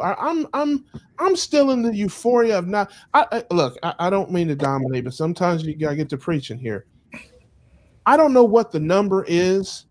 But certainly for me, when you've been north of 500 pounds, you get to a point in your life where you just want to stop gaining weight. I don't give a damn about losing weight. I just want to stop gaining it. And, I'm down almost 50 pounds now. I'm living my best life, all that. Oh, thank you. I'm still in that euphoria. I'm still in that place. I'm still in the place that I'm excited that I am not gaining weight anymore. So I don't know when that wears off. I'm sure there'll come a day when it's old hat. And, I'm like, that's old news. I'm not gaining weight anymore. But I have not gotten out of that yet. I'm 6 months in and I'm still super, super duper excited every month when I look at the scale that I'm not gaining weight. So again, I don't know what comes next. And I'm excited for what comes next. But man, we have we can't forget. Some of us have been doing this, I think, so long that we forget what we used to be. Yeah. We can be judgmental and we can be kind of maybe a little preaching and stuff with people who have fears or have apprehensions or concerns or who stumble and this and that. Man, I ain't been in it that long. I remember how scared I was to try this. I remember the thoughts I had about dying of heart attacks and strokes. And I remember how absolutely crazy I thought this life was before I got into it. I haven't forgotten. So when I run into those people, I hit the brakes. I take it easy on them and try to, work them through it and meet them where they are. Because I remember how crazy I thought it was. And I remember how difficult it was for me. I'm not that far down the road that I can't see back to where I used to be. And I'm done preaching. I'm done. I agree. And I don't ever want to forget the way I felt before. I may just get mad every day that I'm not losing enough weight and nothing's happening quick enough for me. And that's just human nature. But I don't ever want to forget that long list that I got online and read a couple of different times. And people were just like, how are you? Sean says, how are you even functioning in life?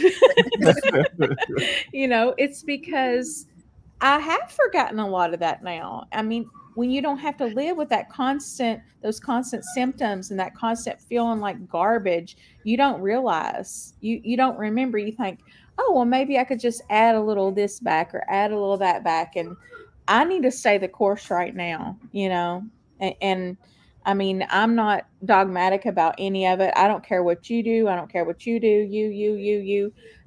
I got to do what's good for me. And I'm trying to figure that out right now.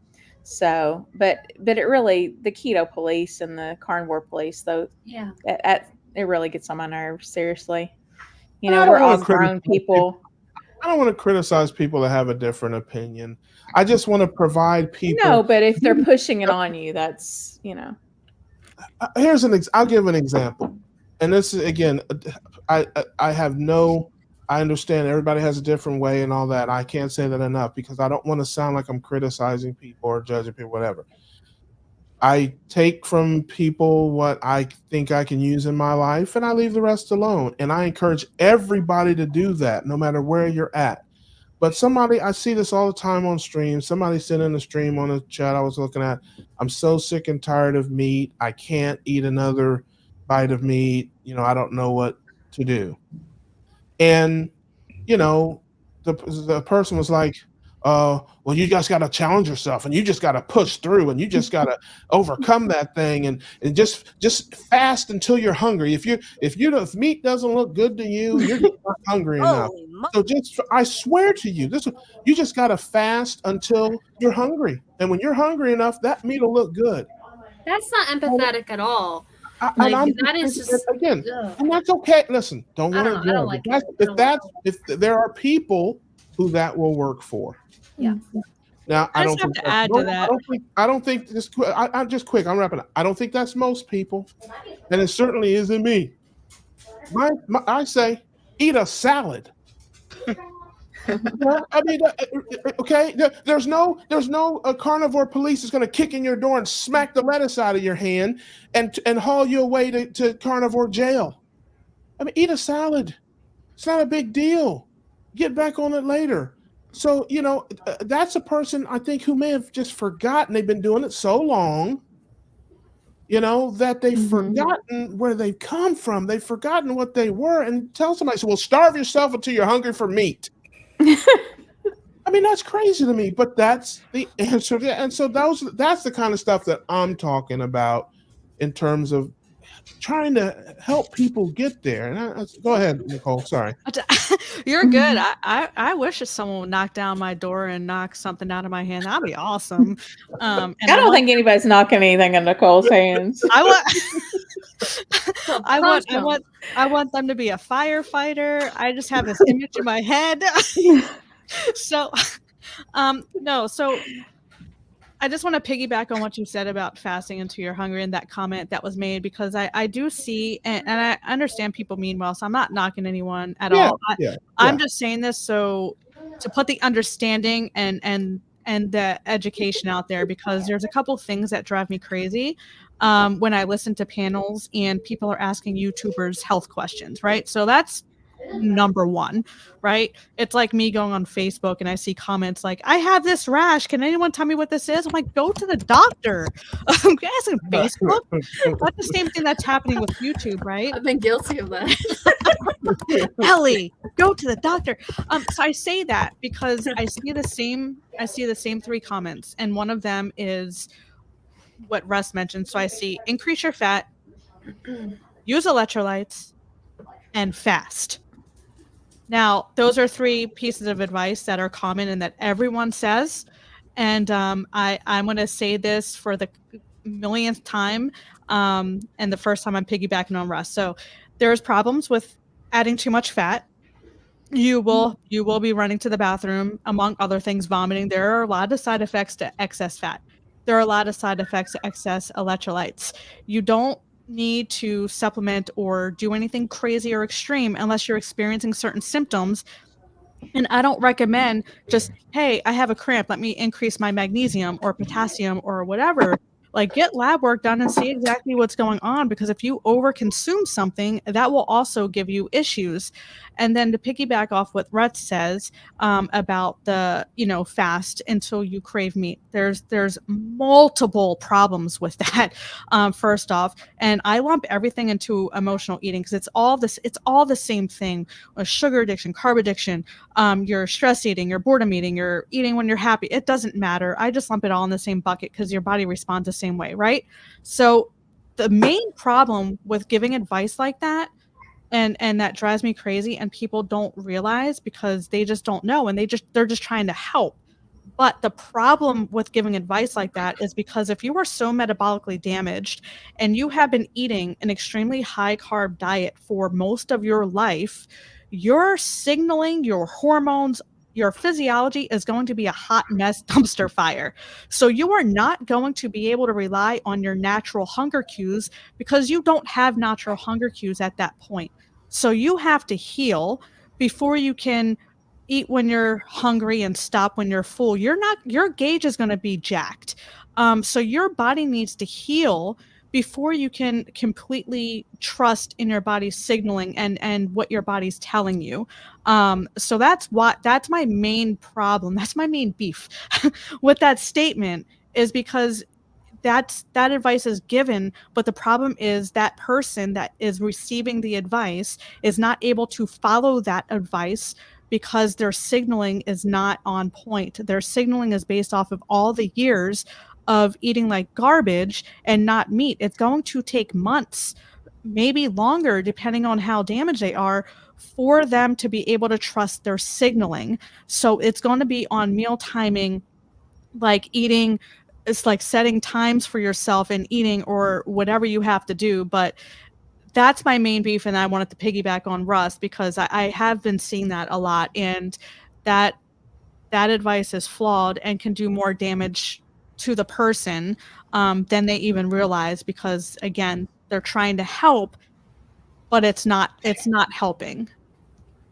And that's the main reason that I wanted to start this, book club, is for myself, but then also to have some buddies to do it with, to actually, instead of just listening and just being like a, what's the word? Anyway, instead of just repeating the same ideas that we hear from these doctors and stuff over and over and over, it's crazy. We need to actually learn why this is, because if we don't know, then we can't even apply it to ourselves. Like, what I've learned is that I think that my leptin is absolutely shot. I don't know when I'm satiated because I've never known. And, the whole ghrelin and leptin thing. And, we could get into that, but that's not really where we're at in this book yet. But I just would like to know the science behind this stuff, so that we can actually speak in a meaningful way and not just regurgitate this echo chamber of, low carb ideas. I love that. But if you've seen my channel and you watch my channel, I'm way too dumb for all of that. Okay. No, you're not. I've got 7 good working brain cells. Okay, and they're all doing. Russ, don't play. Russ, Don't play. holy We don't believe it. No. Okay, I'm lying. I got 9. There you go. I've got 9. Positivity. Fess up. And listen, I'm for that. I love that, Kim. You should do that. You would get no complaint out of me. I just want to keep my carbs low, my proteins and fats high. I want to keep the main thing, and I want to help people do that. And then they can go deeper as they want to go deeper. If they want to learn all those big $10 words and all this kind of stuff, God bless it. I'm, in my little world of evangelism, I just want to meet people where they are. I want to show them my life and say, hey, here's what I'm doing. It may work for you. It may not. I certainly think it will. And here's other people that are doing it a little different. You can watch and learn from them, and just create that community and let people find their way. If we build a city, you can live on whatever street you want in that city, but it's a beautiful city. It's a wonderful city. And we're all, we all share the same values, and that is, high protein, high fat, low carb, whatever that means to you. And, to talk about something like that Nicole was saying, I do think that people mean well, but what I really believe is that people want to cling to something so desperately. So, when that person is trying to help that person, it's like, oh, I'm a carnivore. I can't advocate anything that's plant-based. I can't tell you to eat a tomato. I can't tell you to have some guacamole. I'm a carnivore. You're gonna starve yourself until you're ready for meat and fat. Sean, What is it? Strawberries and whipped cream. Sean, And like I said, I think that's where it comes from. It's like, now I'm gonna shake the internet up here. I'm gonna rattle the whole internet here. Rattle it. I consider myself a carnivore. I 75 yeah, 75% to 80% of everything that passes my lips is animal based. That could be taken multiple different ways, Russ. But I've got news for you. Sorry. In the circles I run, and I love my carnivore family, I'm not. You know what? You had some vegetables. I mean, I don't even know where the boundaries are. I don't even know where the limits are. If I Nobody does. There aren't any. If I eat one salad a week, if I have one salad a week with my steak and my lamb and my am I carnivore? Oh, you're dirty. You're so dirty. That's ketovore. That's I just you know what I'm saying. So again, I like to keep the main thing the main thing. I don't think that it's important. I would love to see the science. I don't think metabolically there's any difference between somebody that eats 0 carbs a day and somebody that eats 12 carbs a day. I can tell you why some people narrow it down, though. Like, for example, I was low carb and then keto for 7 years. And then what happened, I stumbled into carnivore. Yeah. And like my anxiety just like, I was like, it's gone. And so just that little bit of, I wasn't even eating that many veg. But hold on, Carrie. Weird. But hold on, Carrie. Yeah, it was just weird. What does that mean? I was keto. Tell me because again, that means a lot of things. Oh, okay. I'll tell you. I ate keto muffins and keto chocolates. No. This was mostly meat already, and I had my 2 most common vegetables actually were cauliflower and broccoli with cheese sauce or butter on them. Okay. And once in a blue moon, I would try to eat a salad, but they screwed up my stomach too bad. Yeah. And so for whatever reason, and I would have, cheese is technically carnivore, but so anyway, when I went carnivore and didn't really realize I was, because I was given these boxes of meat, and I was just eating on them so they wouldn't go to waste. And they were really good.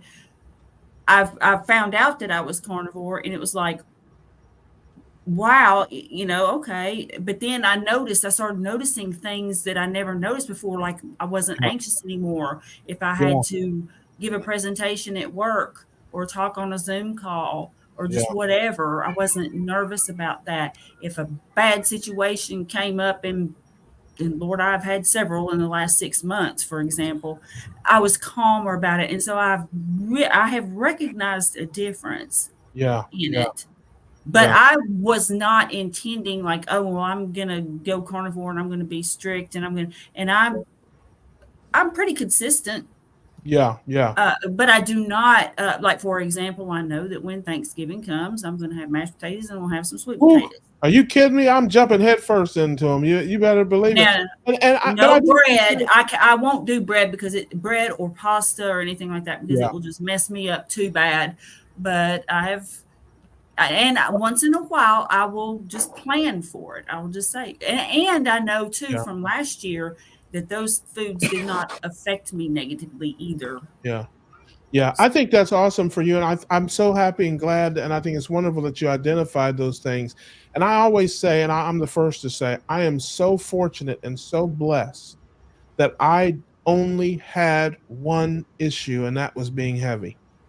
I've never spent a night in the hospital. I've never taken a medication other than antibiotic. I never had aches or pains or sleeping problems or anything.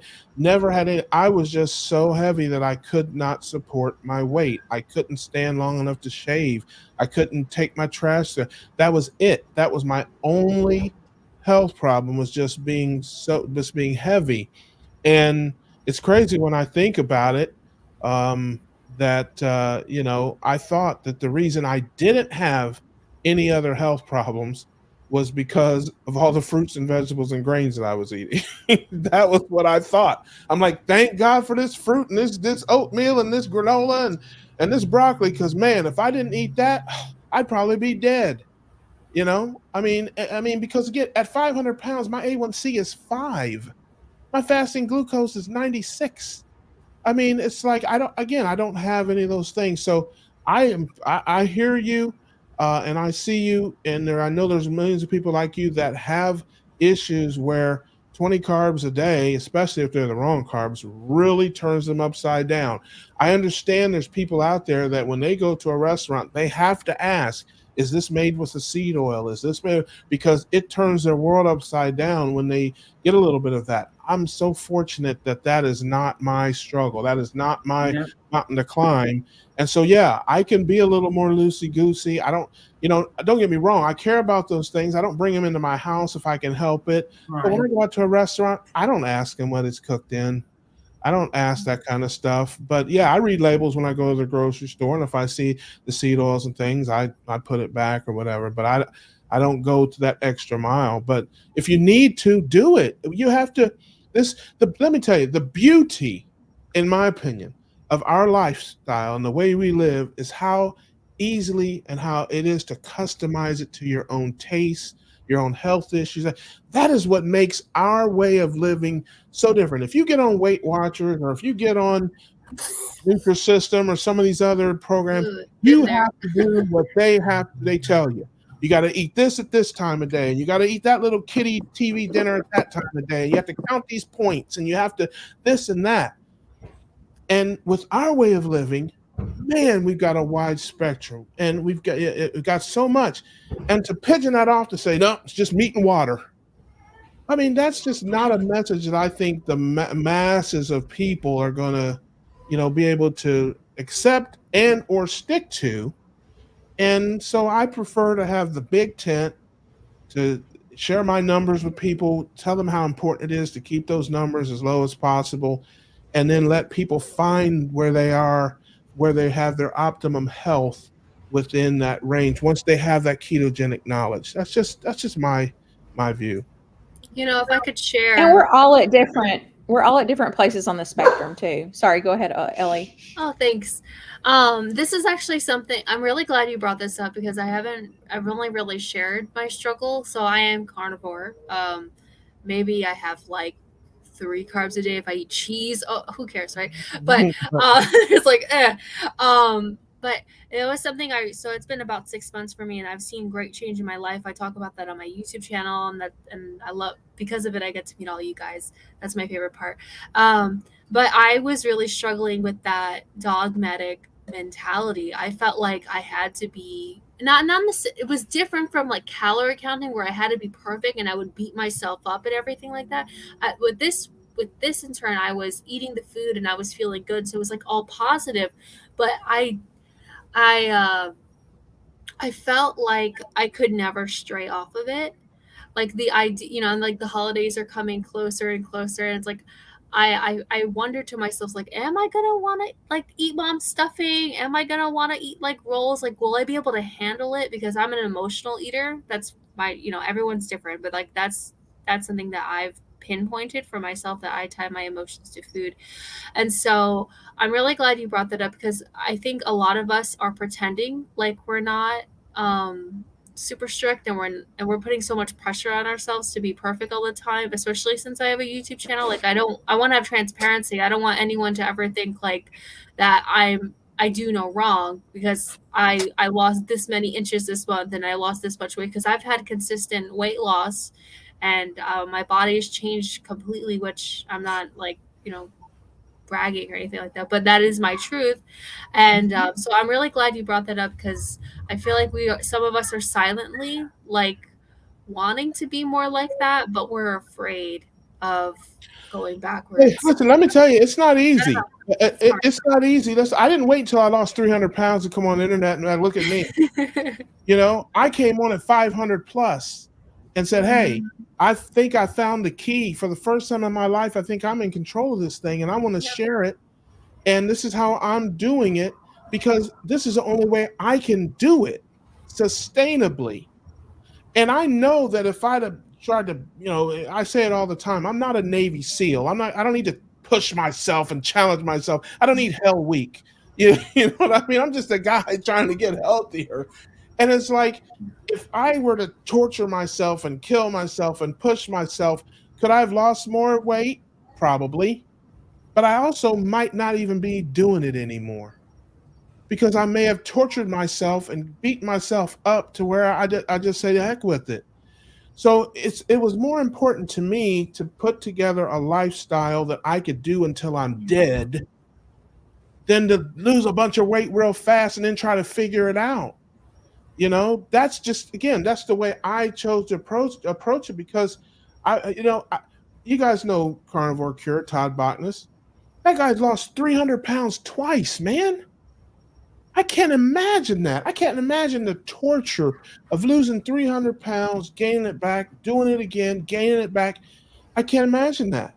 So for me, I'd rather lose 50 pounds, and keep it off than to lose 300 pounds and then gain 250 back. Again, that's just the way I've chosen to do it. So for me, the most important thing was not how much weight I could lose, not how many carbs I could. It was, how long can I do this? And I know that what I'm doing, the way I'm doing, I can do the rest of my life. I know it. I feel the same way. Whether I lose 50 pounds, 100 pounds, or 400 pounds, whether it takes me 2 years, 5 years, I could care less. I'm perfectly happy to lose this weight the same way I gained it. A little bit at a time. Yeah, but that doesn't work. That doesn't work for everybody, and I get that. But it's also equally important, in my opinion, to show the world the range, the scope, the spectrum. And you as a person who's watching us, maybe for the first time, you don't know me from a can of paint, or you're watching any of these other people. Man, I kind of like what he's saying. Or you may look at somebody else and say, no, that won't work for me. Russ is crazy. Let me do what Carnivore Trucker says, or let me find. I don't care where you hear the message from. The message is 1,000 times more important than any messenger. Find your lane. Find where you're comfortable. Find what you can sustain. Get in with a group or community that you feel comfortable with, that you see eye to eye, and get on that road with them and stay on it. And that's the difference too of us showing what we're doing as we go, and we're not at that perfect place yet, versus the people who solve their problem and get to looking perfect, and then they come online and show you befores and afters. Like, you're seeing what I'm doing as I'm going. You're seeing me mess up. You're seeing, and I'm going to be telling more about, like, this is what I did and I'm not proud of it, kind of thing. I don't want to ever put it out there that I've just had like this perfect journey and it's wonderful, because, right now I'm feeling excellent health wise, and all of my pains and aches and symptoms of pretty much anything are gone, but I'm struggling with weight loss. I think it's important. Sis, let me just interject quickly something you said. You're not proud of it. Don't be ashamed of it either. It just is what it is. It's life. This is what our lives are. Our lives are made up of peaks and valleys, of highs and lows. So okay, I ate some pizza. I'm not proud of it, but I'm not ashamed of it either. It's life. And that's why I don't use the words cheating. I don't use the words. I don't use that language. That's negative connotation to me. Yep. I don't cheat. I live my life.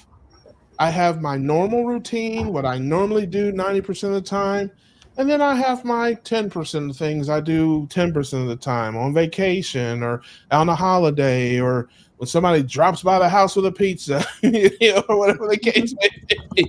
That's not my normal life. When my nieces are here and they bake cookies or whatever, that's like 3 days a year.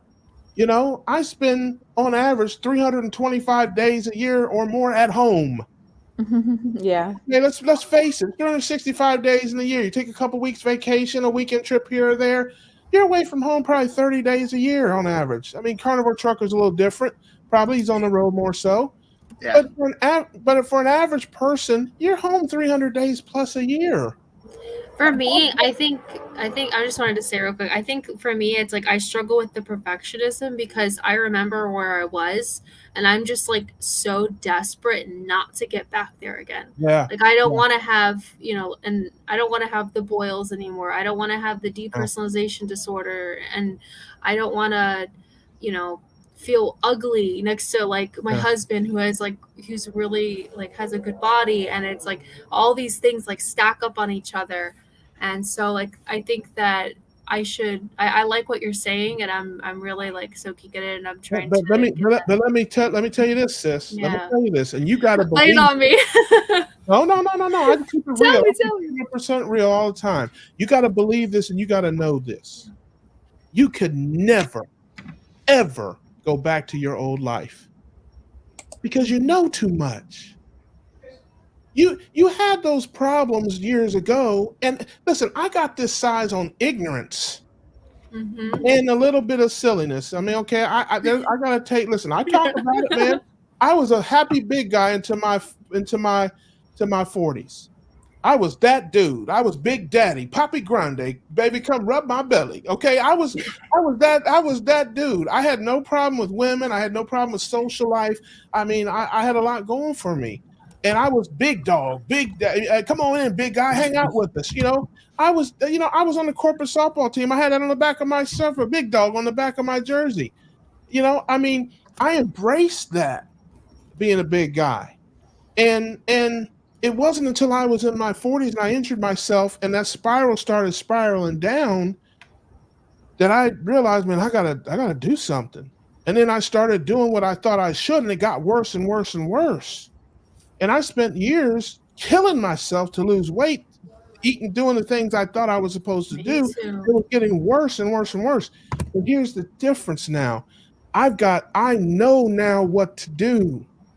I didn't know what I didn't know then. I didn't understand metabolic health in my body and how my body works and how we metabolize it. I didn't understand any of that stuff. Now I do. So I could never go back to my old life because I just know too much. And you have to believe that. Now, listen, that doesn't mean I don't live in the old neighborhood, but I do still drive through there and see some of the old homies. Hey. Sean's got to pop off. Yeah, I gotta go. Okay, yeah. So we'll probably need to close this pretty soon. We've been on here almost 2 hours, so yeah, I just want to thank you end guys. it pretty soon. But see you, Sean. I'll try to pop in your chat. Okay. See you, Sean. But it was good meeting y'all. But I love what everyone has said so far. I really appreciate you all participating. And is there anything else that anyone wants to say before we leave? And also, we could go around and just shout out your channel. That way everybody in the chat knows. I changed everybody's name so it says you're on YouTube. But just tell everybody, a little blurb about yourself, maybe 30 seconds. Robert, you want to start? I'm just me. That's it. Robert Bubba Baker is my carnivore brother. He's got a great channel. Go check him out at Robert Bubba Baker. Has a few underscores in there. And every once in a while, I'll put an advisory sticker on my thumbnail, so something good's coming. Okay. He doesn't hold back. No, I don't. Hey, love it. Me either. Carrie? Okay, well, my name is Carrie. My channel is My Metamorphosis. Most of my content is just about observations about being carnivore. I've actually been low carb since 2015.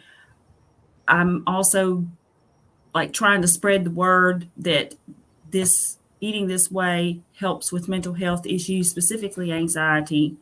And I just really want to get the word out. But I also do little inspirational things like today. Some people were probably shooting me birds when they saw what I posted this morning as a little post. But I got to see the sunrise. I got to take my morning walk and see the sunrise. And I hadn't been able to do that in a while. But because the time changed and I was able to get my walk in early enough, I could see it. And it was wonderful to see. And I was just saying, grow where you're planted.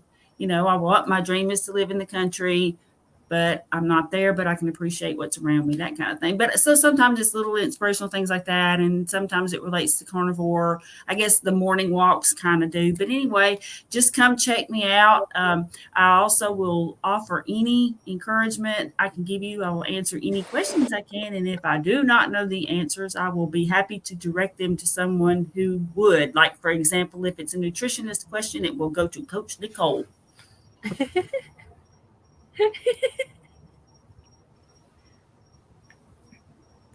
Nicole. Okay, Russ, you want to go? Oh, okay, I was gonna say that sounds like a perfect segue for Nicole. Yeah, I want to talk in return, and I need to talk to you for a second after the stream, Kim, too. By the way, but Okay, am I in trouble?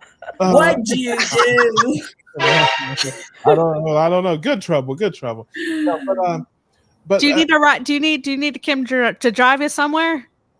yeah, I need a ride. Come Since you've been behind that bar. Hey, listen, man. You guys, if you don't know who I am, Russ Mitchell, Homesick Buckeye.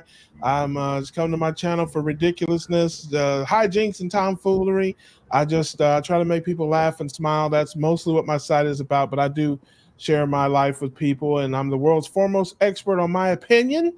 So I will happily give it to you, whether you ask me or not a lot of times. But I love the keto community. I love the keto family. I love keto life. It's done a lot for me. I believe it can do a lot for everybody. I want the world to know about it. So I'm a keto evangelist, and my brand is through humor and that kind of stuff. But there's so many other wonderful people in the space. I love them all, and you should listen to them all. Take what you can, what will help you in your life, and let the things go that can't. And that's about it. Okay, Nicole. Hi. So I'm Nicole. I'm a former fatty, a former fat girl, turned certified nutrition coach, and I'm living and promoting the low-carb lifestyle. That's my intro to my videos. But yeah, I am certified educated in nutrition and emotional eating psychology. So I do a lot of reaction videos for educational and entertaining purposes.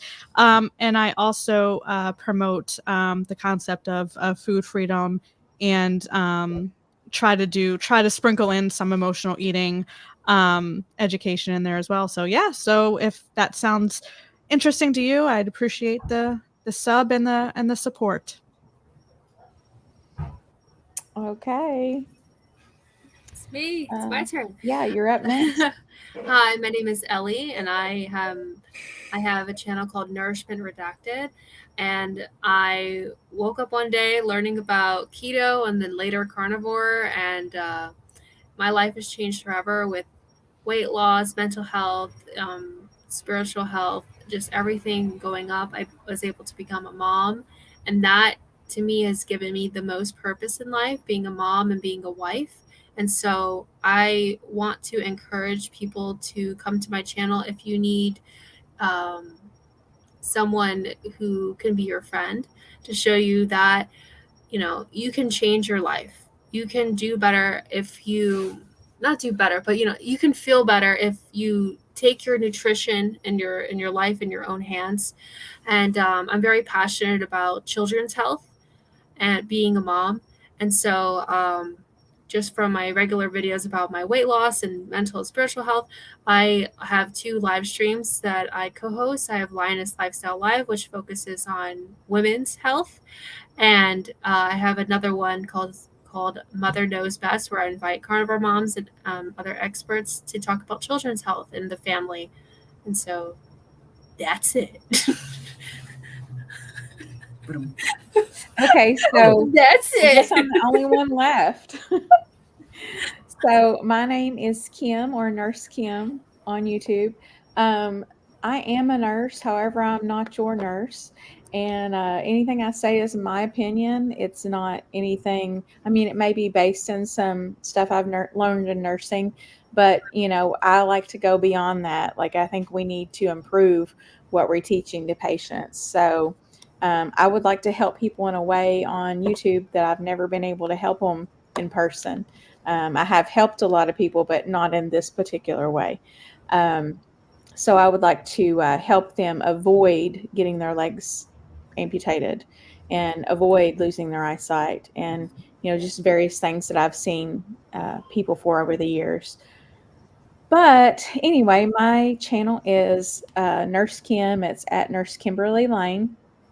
And basically, you can come there and just see a lot of hijinks and tomfoolery, and a few Sam's Club trips, and just whatever, a few lives here and there.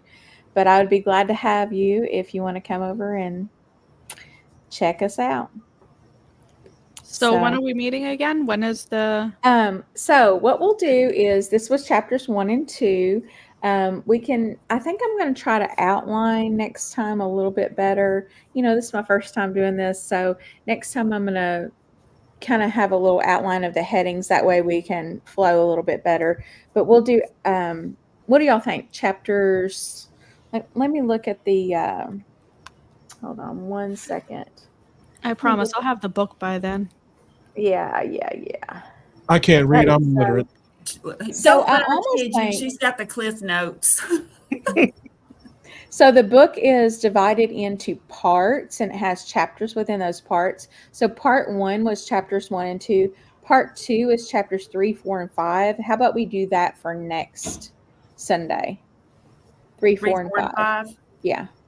And that way it'll kind of, well, yeah, because we have to get through this. We can't just, and we're not going to be talking about each individual point, but that'll allow us to get some reading under our belts and not have to break it up so much. Because sometimes when you read too far on, it's hard not to, but then when you read too far on, it's hard to kind of focus on just the parts that you're going to discuss in the group. So, sound good?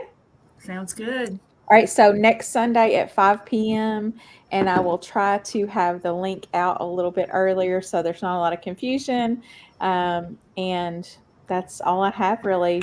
Anybody got anything else? Thank you for leading this and putting this together, Kim. I know it's a lot of work, so thank you. Thank you very much, and thanks for inviting me. Awesome. Well, thank you for coming, because I wasn't invited. I crashed, and thank you. No. You were tagged and invited twice. Okay? Ooh. I invited you. I swear I never got it. I just saw look it. Look in YouTube under your mentions. You'll see it. Oh yeah, I don't look at that. Yeah, Dr. Tony Hampton was invited. I invited Chapter 4. Chapter 4. Exercise myth. I invited just about everybody that I could think of. Well, I take it back. And then some that, I'm sure I probably left a lot out, but I just went down the carnivore list and tried to. So are you going to post the link on the community tab? Because I don't really check that. So is that where you're going to? Well, you'll have to check my community tab but I'll at you. Okay, so that'll lead you to it. All right, you should get a notification saying you've been added. I'm going to at you, Nicole. I'm going to say a bunch of stuff about you.